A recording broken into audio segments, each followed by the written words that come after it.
Hey, good morning everybody, and welcome to the vlog. I hope the start of your day is amazing. Just another beautiful day here at the Reptarium. We're open again tonight, the last day of the beginning opening. Also have our first in-person tour today. I haven't done one in almost 3 months, so a little nervous. I think it's gonna go okay. We'll see what happens. But first, we actually have a pretty dope unboxing.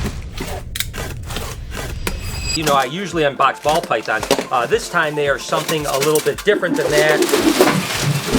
And it looks like we just have 3 little bags here. Let's see. Ooh, I like it. I think you guys are gonna like these guys for sure. I can't ever get enough of them. They're so popular, and we don't breed hardly any of them. Every now and then we'll have a litter or something like that, but it is definitely not common. And these guys are actually, of course, boa constrictors, and these are actually what they would call hypo motley, but these are het for sun glow sharps, right? So there's a sharp albino and there's a cull albino. They're both albinos, but they're not compatible with one another. These are the sharp strain, which some people think are a little bit prettier, myself included. I think they're just a little bit more bright and kind of got more contrast than the cull line. And of course, when you mix that with hypo, you get the sun glow, right? So these are sun glows, but then you have, ooh, look at that little monkey right there. But then of course you have the motley, which is an incomplete dominant as well. That makes kind of that cool striping pattern, and oh my gosh, these guys are feisty. Now boas are typically very, very docile, but as a baby, whew, tell you what, as a baby they can be a little bit hyper. It's okay, but it's okay. You're gonna be okay, I promise you. So these are hypo motleys. My gosh, that is a feisty little monkey for sure. So we'll go ahead and put these back over here, and these guys are just literally a couple weeks old. So we'll get them set up,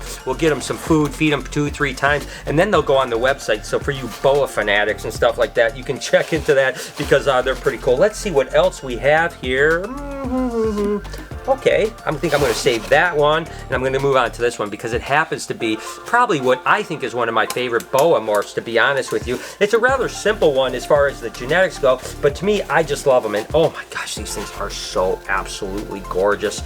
And of course, that would be just normal motley boas. So the first ones were hypo motleys, but in my opinion, the motleys are just a little bit more clean and just more beautiful. Of course, that beautiful kind of what they call motley pattern right there. I mean, that is absolutely incredible. Again, an incomplete dominant. And these are actually het for snow, which was albino and anuretristic. So you could produce some snow motley boas. I mean, how absolutely incredible is that? These guys are absolute rippers. And like I said, I may actually hang on to one of these because I have a male motley boa from last year and I don't have a female, so I don't know. Maybe I'll raise them up. But the problem is that it is incomplete dominant, and you can't produce a super that's basically all black. But the truth is, a lot of times I wouldn't probably want to breed motley to motley because a lot of those babies don't come out well with the super. So I don't know. Maybe I'll keep a female and breed it to something else like a sun glow or something like that, especially because it's a het snow. I could produce some sun glow motleys that are absolutely ridiculous. And then these guys, I wanted to take a look. I was really excited to see these, and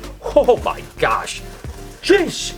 These are beautiful. Oh my God, take a look at this. These are actually what they would call, oh my gosh, that is incredible. These are super hypos, but they're also jungle, and they're het for sun glow as well, sharps. But oh my gosh, take a look at some of the patterns on these guys right here. Look at this one.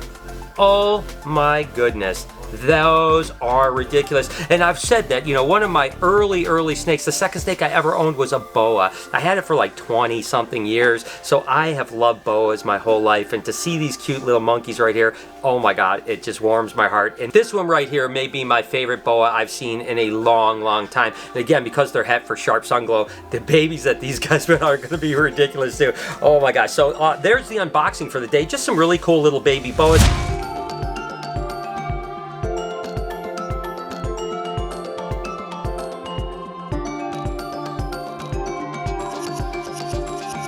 Got a clutch of ball python eggs, and again, it's a big pinstripe female. Look at her, and she looks absolutely wrapped around a beautiful clutch of eggs right now. And she's bred to a male that could produce some pretty wicked babies. And that's this banana extreme spider ball python right here. And again, that extreme gene works really well with spider and pinstripe. So the fact that we could actually produce some banana extreme spinners should be pretty cool. Let's go ahead and just see how many eggs this beautiful mama has. It's okay, mama. Oh, don't bite me. Don't bite me, girl.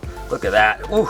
She's got some nice eggs. Looks like maybe, oh, there's a couple sluggers down here. That's not good. It looked like they were all good at first, but the majority of them look pretty good. We'll go ahead and get these over here. Get these guys over here.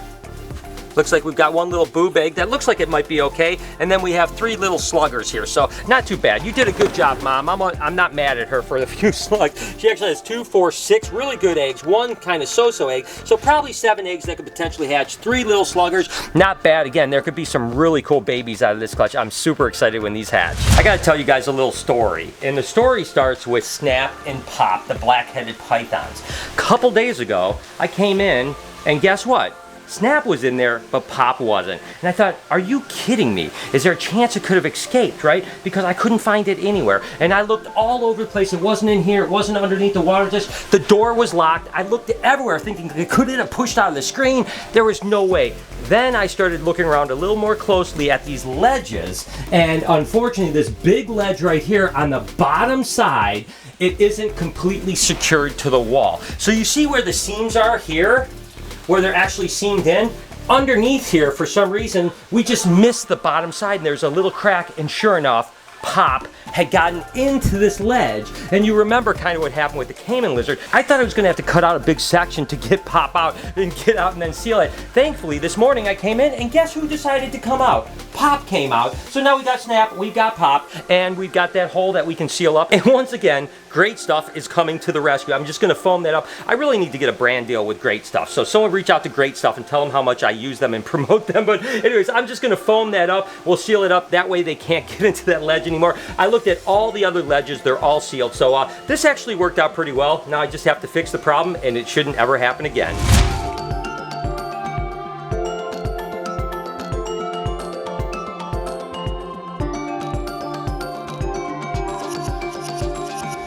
Remember I spoke about wanting to target train Matilda and I bought the little racquetballs, the little red racquetballs for Lori? Well, I drilled a hole in it. I got a dowel rod just like I do for Elvis and the other ones, but I wanted the ball to be red because they really like hibiscus flowers and stuff like that. So what I'm gonna do is I'm actually gonna take some spray foam and I'm gonna spray it inside the ball just so that I've got a good base so that this thing doesn't pop out, right? And so I'll basically just spray this and then, whoop, whoop, whoop, whoop. Now I know the ball is completely full of this foam. What I'm going to do is I'm going to just stick this in here like this. And then what will happen is that as that foam dries, it'll harden like a rock and then the ball can't come off from the stick. That way if something bites it, you're not going to get it pulled off, whatever. But there goes, now we can get Lori to start training Matilda. It's been a couple days since I've said this, so guess what time it is?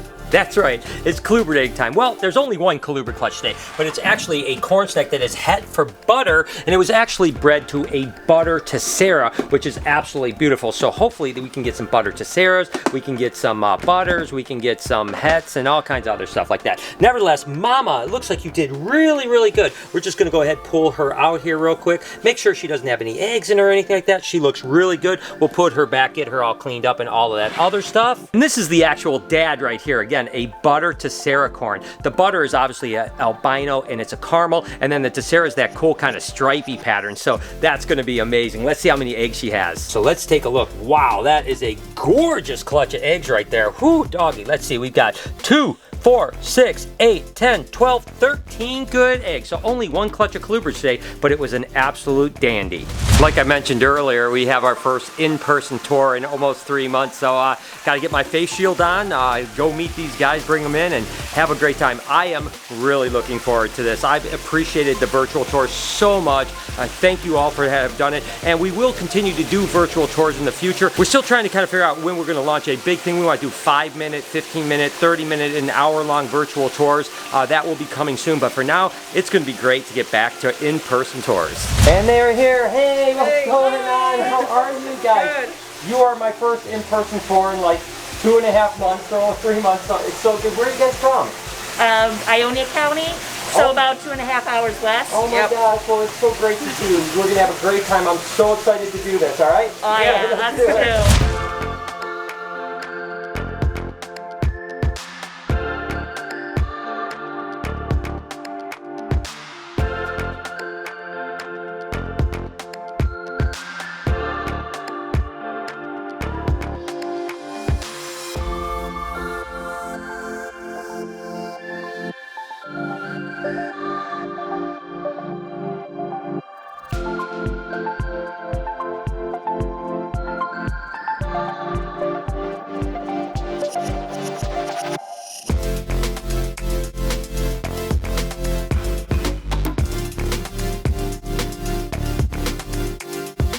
That wrapped up my first personal tour in the last few months. That was awesome. Oh my gosh, was that incredible. I forgot how much I missed it. So much fun. So they're gonna start up next weekend. We have a ton of private tours, so I'm excited. Getting a little bit back to normal. Still not there. We got masks, all that other stuff. But hey, listen, I'm over the top happy about it. And we get to actually open up here tonight at the Reptarium, which is going to be even more incredible. Only a few more of the pygmy Australian pythons to lay. This happens to be a spotted python. I think we have a Stimson's python and a children's python and 1 or 2 more spotted pythons. You can see this one has a couple slugs and a couple good eggs out. So I'm going to pull these 2 good eggs right now, put them over here in the incubator box real quick, the egg box, and then we'll see what she's got coiled around. What a beautiful girl right there. Slowly just getting mama to roll off her eggs here. She definitely has a couple infertiles, but the majority of the clutch looks really good. So we'll go ahead and put these in right over here. They're looking good. We've got, let's see, we've got 2, 4, 6, 8 good eggs over here, and we have 4 little slugs here. So all in all, not bad. Again, we just have a few more of these clutches, and then we're done for the pygmy pythons from Australia. They are such cool animals. They hatch pretty quick, 50, 52 days, something like that. So these little babies hatch out. They are so absolutely adorable. So it's pretty awesome that we've had such a good year with these guys. Lori's gonna do the first training with Matilda with the red ball, and we'll probably give her, what do you think, some strawberries as a treat, just kind of yes, that's what I was thinking, because they really like strawberries, and I mean red to red, right? So it kind of makes sense. So, come on, Matilda. Look at her. She's got to put a little closer, maybe. So she sees it. I don't know if she sees it yet. There I think she does. There she is. She sees it now. She's like, oh, look at red ball. What do you think? There she is. No? Yep, now give her a treat. Now treat.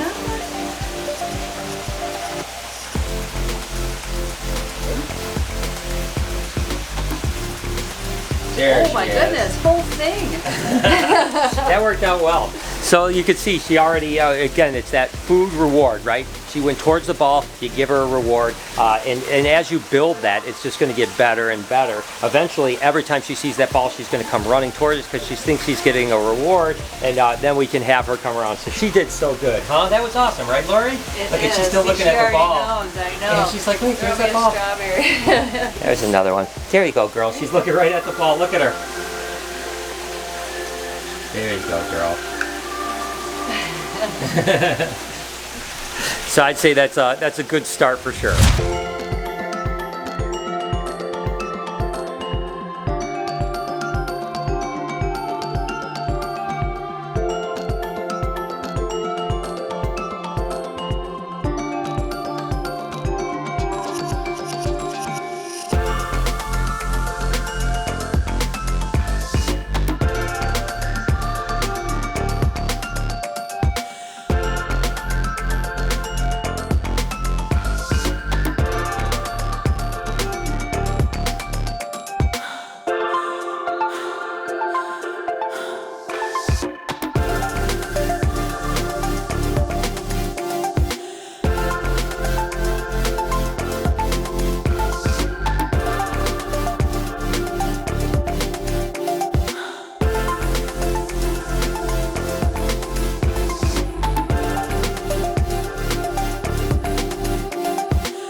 And there it is. It wraps up the first little stint of open at the Reptarium. It went amazing. I mean, so absolutely incredible. I'm so happy that people were excited about it. I was excited to see people. I tell you what, that was it was the best thing ever. I cannot wait till the next time. Just a few more days till we're open again. So guys, we're getting there slowly but surely. If you enjoyed this video, here's an entire playlist of the Reptarium stuff if you want to check that out. Could you also support my podcast channel? Right up here you can subscribe. It's called Checking In. On this side you can subscribe to this vlog channel. Please turn your post notifications on. Have an absolutely wonderful day. Remember, be kind to someone, and I promise I'll see you tomorrow.